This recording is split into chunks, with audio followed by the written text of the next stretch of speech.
Hey everyone, it's Kai, and we haven't done these results Mondays in a while because there were no results. Well, I mean, there were results, but there weren't major tournament results. So we didn't do them. Like, pandemic happened, major tournament was canceled, so we only focus on locals. But now, you know, these big tournaments are coming back. Japan VGCSs are coming back, you know? So we can start doing them again.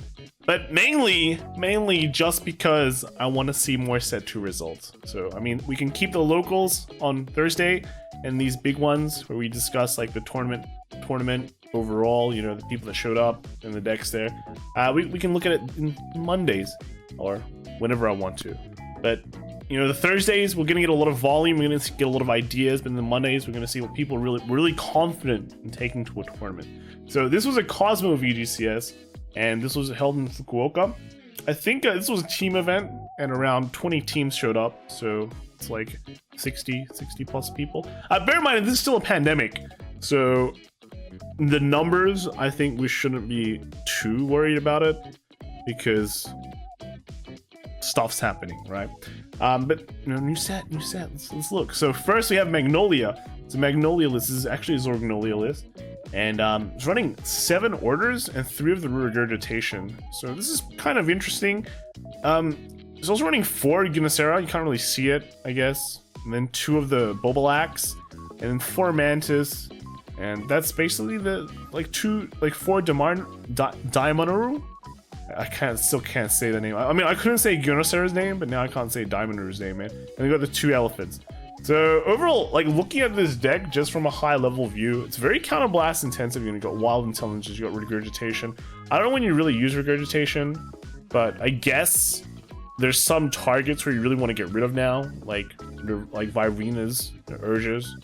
This is a good. That's a good target to get rid of. You know, turquoises in prison, that's a good target. So I guess having her tie is kind of handy, but again, like, the cost is quite high for everything. Magnolia requires a counterblast, Gunocera requires a counterblast, regurgitation of wild intelligence requires a counterblast. So heavy counterblast usage. You have to be very careful in what you use. So overall, I'm not a huge fan of this deck. I guess like with Gunocera, you're not going to use its effect unless you're on a big turn. So that's not really a counterblast you need to worry about, but overall, you know, still a lot of counterblast usage. I'm not too sure, and like, I'm still not a huge fan of this regurgitation, I guess, but otherwise, it's just good to see new ideas. All right, so this was the winner. This is part of the winning team. This is Kaito. Next we have is Mishi playing a Bastion deck, and as you can see, if you're a Bastion player, you're living the high life, I guess, because you don't need to pay for any new cards, you know? He's not even, like, Mishi's not even running the fronts. He's only on 4 of the new order, which is not even a super rare card. Cut a Kokebeel, though, because right now, in the current minigame, you don't really want to commit a lot of cards down very quickly. So, you know, you just want to have a nice front row, nothing really in the back. If you want to put things back for the order, make sure to put a Refluke and then suck it in, and then start winning there. So yeah, Kokebeel being a 10k shield is just fine, but you know, just need a 3 of, right? And then lastly, we have Suno with a Bruce deck. Now, the Japan Bruce deck is pretty interesting. They're running 4 Hellblast full dives. It's like Counterblast 1, draw a card, and call a card. And if you're in Final Rush, your whole front row gets 10k. Now, front row getting 10k during Final Rush feels very excessive, and it also means you're cutting out a lot of cards from the deck. Like, the Bruce deck already is very, very compact, compressed. You can't really, if you want to put in good cards, there's so many good cards, right? What can you take out? Now, we can immediately see he's taking out Eden's, and I'm not a huge fan of that. I really like Eden. Eden's a great early game pressure card. If people want to rush you put down an Eden. Rush might be stopped, but that means, like, you know, thanks to Riley, he's only running 4 Leonards, and that's his other grade 2.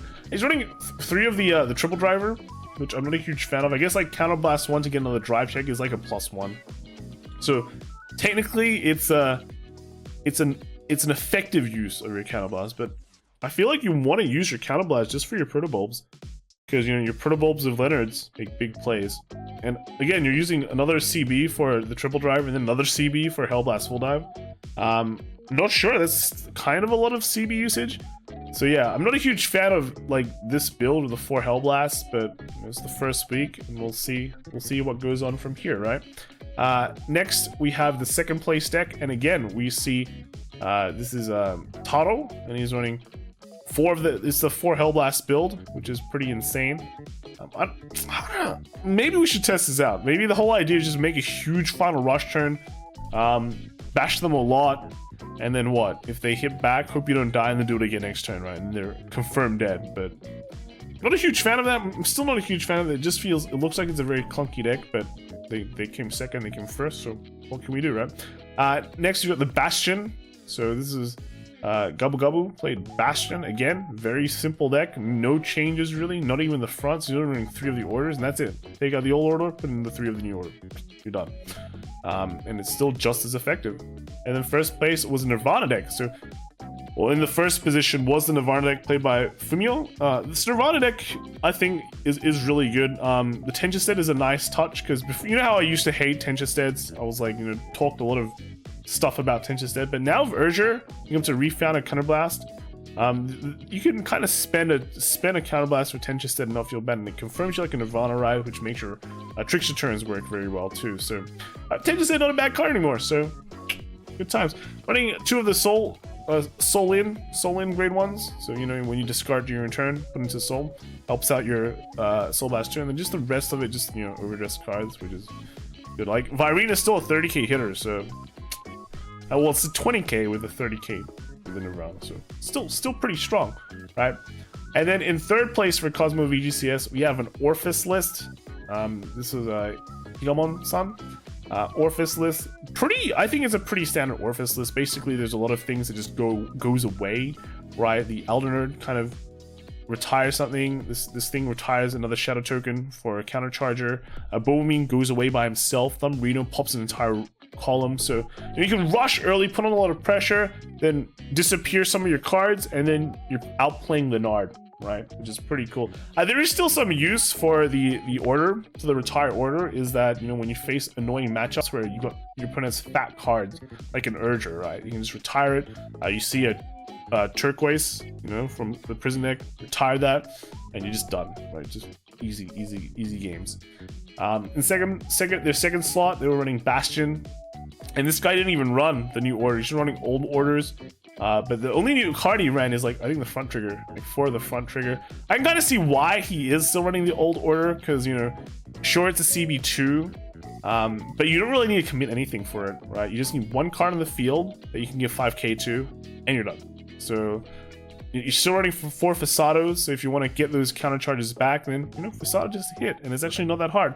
It's just let it hit. So yeah, I can see why he might not want to run the order, because the order does require you to have 4 grade 3s on the field. So, you know, you'd have your perfect setup with the 3 front row 3s, but then you have to put a 3 at the back, which makes it a bait for Leonard.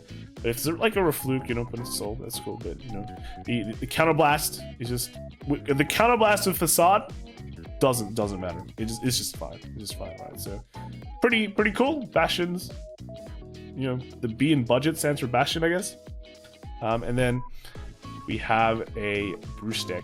So Bruce, again, this is the Japan build, it seems. 4 Hellblast, 4 front, so just replacing the draws here. But otherwise, the rest of the deck is just pretty similar to the other builds. Moving on, we got the Goteichi Sampan tournament. This is actually a Japan YouTube group, but they held their tournament. This was a single tournament in Tokyo, so only 19 people showed up, but that's, you know, again, pandemics. We can see that there's a lot of spread. We had 3 Nirvanas, 3 Bruce, 4 Bastions, 1 Magnolia, 2 Sarah Snow, 1 Eugene, 3 Orphis, and 3 Overlord, and the rest was 0. All right, and the winner was actually just Bruce, right? Bruce with the 4 Hellblast. But this one's running some Edens, but that means they had to cut out some Protobulbs, which I don't know. Like, Protobulb's pretty good. Protobulb's pretty good. That's how you multi-attack. But I'm guessing, like, since they're valuing the Hellblast so much, I'm wondering if they're just gonna, you know, Hellblast, make a super big turn, again, bash, bash, bash. And then if they survive the next turn, just do it again, right? I don't know. Feels a bit uninspiring, but I guess you don't have to play super high IQ Vanguard to do good in Vanguard, right? Maybe the best way to just play it is just go ham and jam, right? And then in second place was a Magnolia deck. Now this is a pure Magnolia deck, and like looking at it, it's not bad. It like pure Magnolia has a lot going for it compared to before. Like before you had to go Zorgnolia, right? But now You know, the Persona ride, don't really need to carry because you've got the new Daimonaru. I still can't say that name, it's so hard. But yeah, you know, you got the Kuchis that can move around with the new card that can move anything across the rows. So basically move it everywhere. So, you know, does work. But overall, the quality of cards in your deck is just better. And, you know, with things like Wild Intelligence, you don't need to run like 4 Genoceras. Just run 2 and just kind of like get it back when you need it and pop off. So overall, pretty decent. Moving on, we got the Trail VGCS. And this was a big team tournament as well. 36 teams showed up, so that's 108 people. So pretty big. They have a lot of data. You know, there was 34 teams that brought a Bastion. And remember, since it's like it's a team tournament, you can only like you can't double up on nations in your teams. So I guess if you're in a team with Bruce, I mean, if you're in a nation of Bruce or Bastion, then you probably feel pretty bad, right? I mean, only one person bought Baron Magnus and 30 teams bought Bruce. Kind of speaks for itself. But yeah, so they have a lot of data where people put their team members, etc. How many people roll the decks, and then, you know, the win rates. So pretty crazy, a lot of data. Some people like data, so I think they'll be pretty happy with that. But let's actually look at the decks, right? So first we have Mochi. This is the first place team. Mochi playing Prison. So this is a new one. We haven't seen Prison in a very long time, ever since the beginning, because, you know, Prison kind of didn't work, but now it does, thanks to Bug Motor. Yeah, it works. If you saw my Prison list, I played a super lame list, a defensive list, where I run the Melty Heart. This one is a much, well, not a much more, but it's a more aggressive list running for the hand disruption order. This one where you know, you Soul Blast 1, and if your opponent has 4 more cards in hand, they have to pick one of them, put into the prison. So this one will just kind of deplete their hand once every turn. They still have the grade 2 kind of null, so they can, you know, kind of protect some of your cards.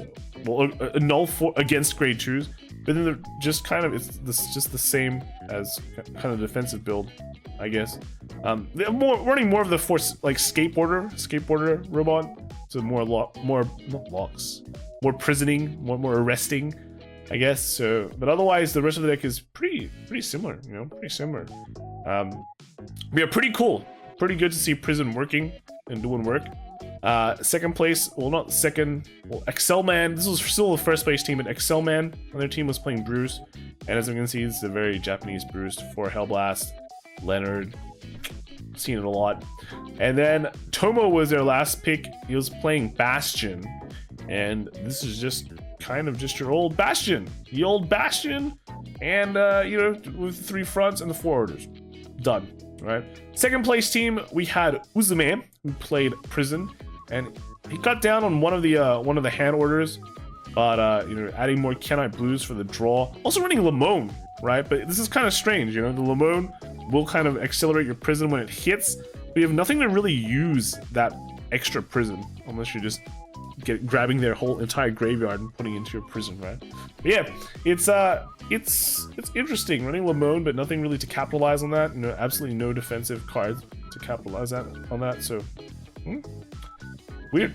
And then their second player brought a Bastion. This one's kind of like a more rushy Bastion, or more YOLO Bastion, because you're running for the Ruffelsis, which is just, you know, on your Persona Ride turns you get boost. So that means your columns will be hitting massive.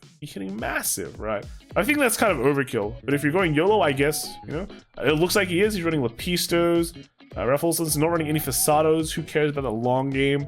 And then just triple drive and kind of just bash, right? So yeah, all right, pretty interesting take on the metagame. This was played by Nico Ramen, and then last on their team was Teiku, who was playing Orphis. This Orphis is pretty interesting. It's running for the order searcher. Normally you don't need it, I think, because you just mulligan for an order. But I guess if you want to keep on digging orders for your corrosions or your retire order, that's fine, especially for the matchup. So you really just want to get rid of the problematic cards and win like that. But otherwise, the rest of the deck is just pretty similar to what you probably have now. Well, not what you have now. Add new cards, and then, you know, you got your Boba means. Yeah, cool. And then in third place, we have Ebi playing a Bruce deck, Japanese Bruce. No, actually, no, not Japanese Bruce. Well, it is. It kind of is. It's got 3 Hellblast full dives, but also 4 Edens. And the Eden, I like. I like the Edens. All right, and then their second position, Owl was playing Nirvana. And I actually do kind of like this Nirvana based on just how simple this entire concept is.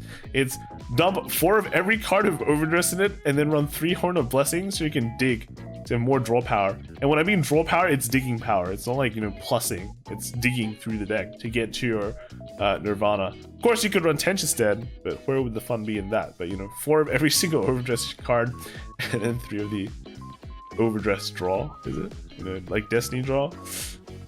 Cool. And then lastly, you've got a Bastion. This one looks like a very, very yellow Bastion. He's got 2 Refelsons, but he's also running 2 Prideful Dragons, which require you to have 4 grade 3s on the field before you can use the effect, which is why I don't like that at all. But you know, if you go in YOLO, you have Prideful Dragons, you've got the boost for it, Dark Shrink, you have everything boost, and you know, the triple drive. So pretty nice. And then fourth place, the fourth place team, starting off with Shirley and another Orphis deck, pretty cool. You know, 2 of the World Searchers. You're not running any Corroding Moonlight, which is very interesting. I think the Corroding Moonlight is very important. If you can get it early, you can kind of have a 15k beater just bash down your opponent's face really, really soon. And you know, the cutting just only 6 orders as well. I feel like, you know, you can have more of this order if you really want to, just on those bad matchups. Well, not really a bad matchup, but against certain matchups, it's very, very useful just to retire problematic things. Oh, but I guess you have Alderdine, right? So you don't need it. You don't need the retire order unless you want to retire twice. All right, their second position was Ryo, well-known name, playing Bastion. We can see some interesting innovations. He's running the booster to hit big power. But he's not running Painkiller Angel, because you know you can boost and then pop it back to draw, pop it out to draw, and then you have an empty spot so you can't get punished by Leonard's. So yeah. Otherwise, the rest of the deck is pretty much what we'd expect. Also cut down a crit, I think, for 4 fronts, so people are really digging that 4 front build. Well, 4 fronts, you know, 20k shields is just always nice. So, pretty cool. And then last in their team was SA, another well-known player. This is running... This is an interesting list, I guess. It's Bruce, but with a lot of orders, right? So we've got the 4 Hellblasts, which is... expected now from Japan, but he's running 3 20k shield orders. So if your Vanguard is Bruce, it's 20k. Wait, is it? Yeah, it just gets 20k power. It's a blitz order, so 20k shield is pretty cool. So yeah, that is pretty much all the VGCSs for overdress this past weekend. And I mean, we're seeing some really nice innovations. I like some of the Nirvana builds. The Bruce builds I'm not a huge fan of, but everyone has brought it, so what can I say, right?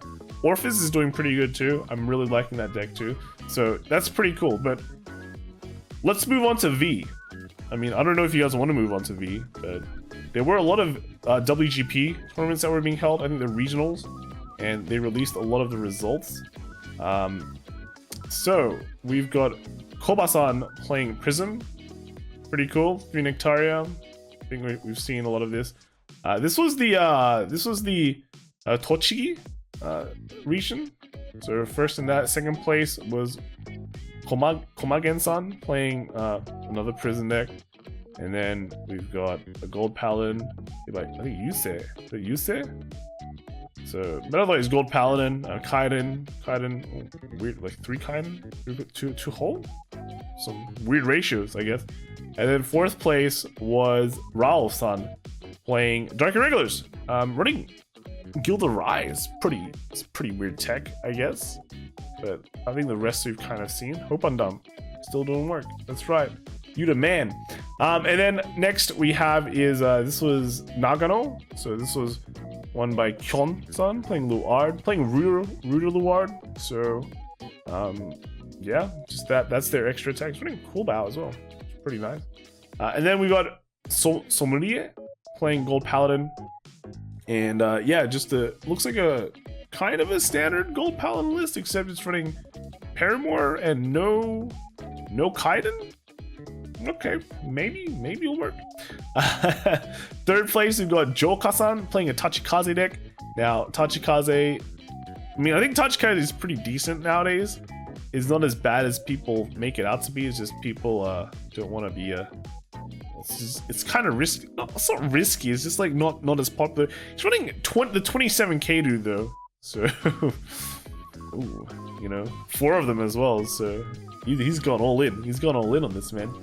And then in 4th place we've got Baida-san, and he's playing just Regalia, you know, Himiko Genesis. So pretty go. And then this one happened on the 7th of June, so a bit while back. This was the Aomori, I think, and this was won by Uzume playing Melody. I think we just heard Uzume, right? Uzume came 2nd at the Trailblazer tournament. He was playing he won this with Melody, so pretty nice. And then 2nd place was a Prism deck, and then 3rd place we have Eradicators. So that's kind of interesting. I'm guessing, like, I guess, are they still running 30k shields? No, they've moved on to this. But I guess if you're not careful, you randomly lose to restanding X-Crit Eradicator. 3rd place? I don't know. And then 4th place was Murakumo? Where are we at? This is Masaru-san. What was the 3rd place? This is it's Harumi-san. And yeah, and the 4th place was Masaru-san playing the old Murakumo. Basically didn't use hardly any new cards at all, right? Just play old cards and run some Shiryukis and just kind of go face and hope for the best. So yeah, that was basically all the result for the weekend. Pretty long one, but I really want to see some D stuff, right? So yeah, I will see you guys tomorrow, and then we'll definitely still do VG top decks on Thursday. I think Kelvin can't come, so that's sad, but we'll figure out a replacement for him. All right, so yeah, I'll see you guys in the next video. Thanks for coming. Let me know what you guys think of the decks. If you like, hellblast.bruce, and yeah, I'll see you guys in the next video. All right, bye.